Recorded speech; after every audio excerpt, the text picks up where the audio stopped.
Hey everyone, Tankenstein here, and in this video I've got your gameplay for the T1E1. This is a currently rank 3 battle rating 5.0 heavy tank for the American Ground Forces tech tree, and it sits just after the M6A1 in the tech tree. That being said, if you didn't notice already, this is pretty much an exact match for the M6A1, if that makes any sense. It is more or less exactly the same as it insofar as shaping is concerned. There are some slight differences. The T1E1 is a bit more rounded, whereas the M6A1, as you can see, has flatter surfaces for the most part. Also, the M6A1 is slightly smaller, which I think might contribute to the overall mass difference, but the biggest difference here with the T1E1, being that this has pretty much the same exact turret rotation speed, guidance, reload rate, cannons, guns, everything, armor, everything's the same outside of the weight and one or two different things. And the main thing here is that this has an electric transmission. The T1E1 can go forward and reverse at 37 kilometers per hour, which is ridiculously good, whereas the M6A1 can only go forward at 35 and reverse at 4.6. So it is a pretty big difference, even though this weighs around 4 tons less. Now, from my light research, the T1E1 was supposed to be the M6A2, which would kind of make sense that it's after the M6A1, despite being more or less about the same. Now, that being said, one other difference here that no one thus far, at least as far as I know, has pointed out, is that the T1E1 has a ridiculously overpowered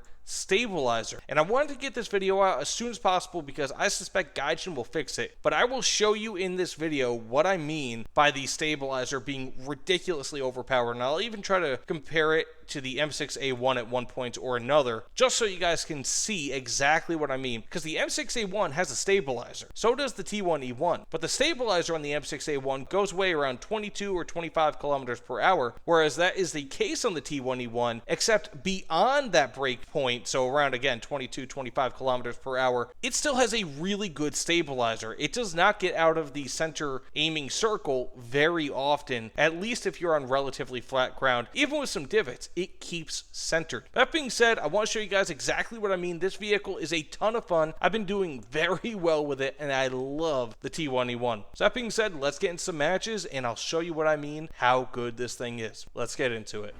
Okay, we have ourselves a Panther D right over here, it looks like. And he may have been knocked out, not entirely sure. Don't think he has, though. There he is, and boom. Right there, send a 37 right through. And let's do side shot. Perfect. Very, very nice. Now, again, like I said, I don't know if I really explained it all too well. The stabilizer on this thing is not, again, it's not like an M1 stabilizer by any means. But once you get beyond 25 kilometers per hour, as you can see, it's totally flat. This is when the stabilizer is totally working. But beyond 25 kilometers per hour on relatively flat surface, it's not really bobbing up and down like normal. Okay, we have ourselves some enemies over here. Hopefully they do not know I'm actually here. This is still a very slow vehicle. Even with that electric transmission, you know, it does not have a good power to weight ratio. That's not something that you can outrun. So I'm gonna wait. Perfect. And he probably expects... Perfect! A second kill. Now, I think I've got a Panther over to my left. Likely.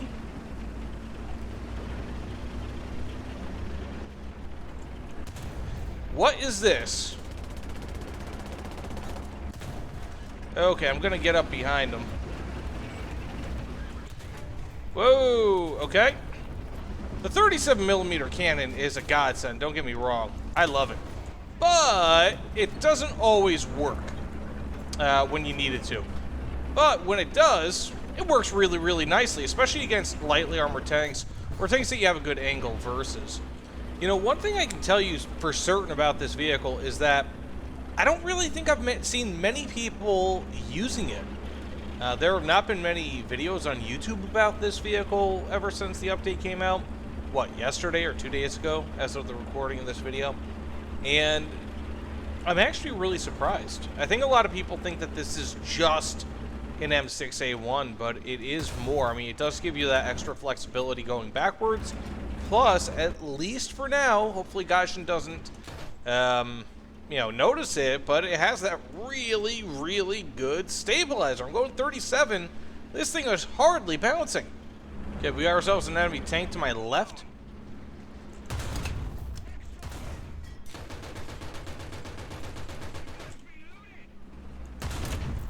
Very nice. And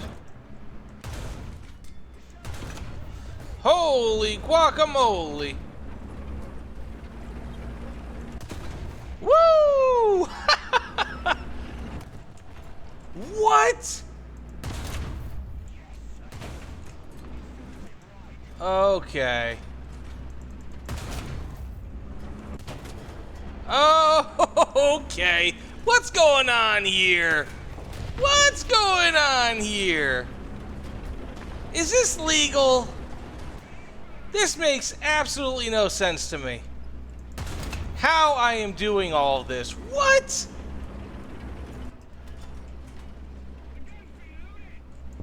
What? What? No way. No way. Might not need it. Perfect. 8 kills thus far. Okay, we have another enemy over here. Had another enemy. There we go. Another point for that stabilizer. Feeling real good about that. After that last match, I am expecting a heck of a good final match here.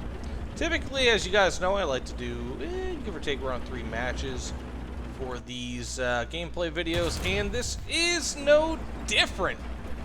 Yippee-ki-yay. Look at that. Very, very nice. And I chalked that one up to a nice stabilizer. Oh, we have someone trying to hit me. Oh, that sucks. That sucks. His gunner or loader's gone. Oop, that really sucks too.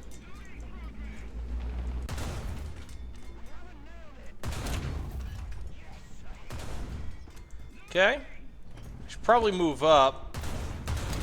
Doesn't really matter all too much. Very, very nice. Can't you see? Okay, he might be dead. It seems as though everybody who stands in my way dies. Because this vehicle is absolutely vicious. Despite the fact that a lot of people might not think it is. Ah, farts.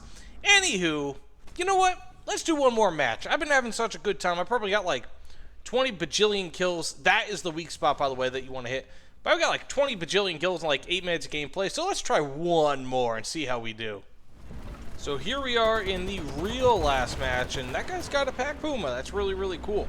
Those vehicles used to sell for like what, upwards of 1,000 GJN, which is essentially equivalent to around 1,000 USD. Sometimes upwards of 1,500. So that is a very rare and expensive vehicle.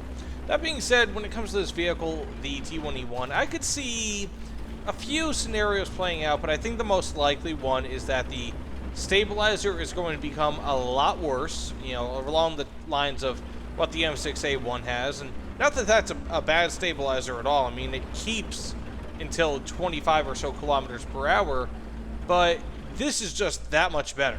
I mean, it's like a 70% stabilizer all the way through its top speed.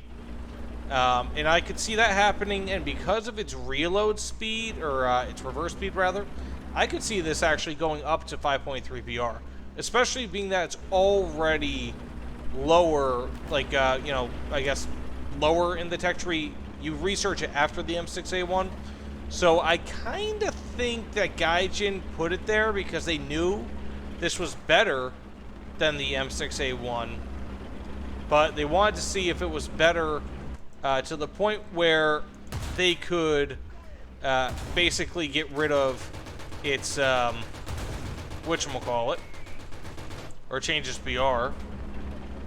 Kind of shocked that I didn't kill him there. What is going on? That was very unusual. This guy has basically knocked out all of my offensive capabilities. Okay, time to continue the flank. One of the great things about this tank in particular, in my opinion, is that it is just fast enough where it can actually flank pretty damn capably. Ah, he got me. Anyways, I had enough good matches where I'm allowed one decent one. So that being said, thanks so much for watching. Please let me know what you guys think about this video and of the T1E1, especially its stabilizer, in the comments below. By the way, thanks again, and I'll see you all on the other side. Take care, everyone.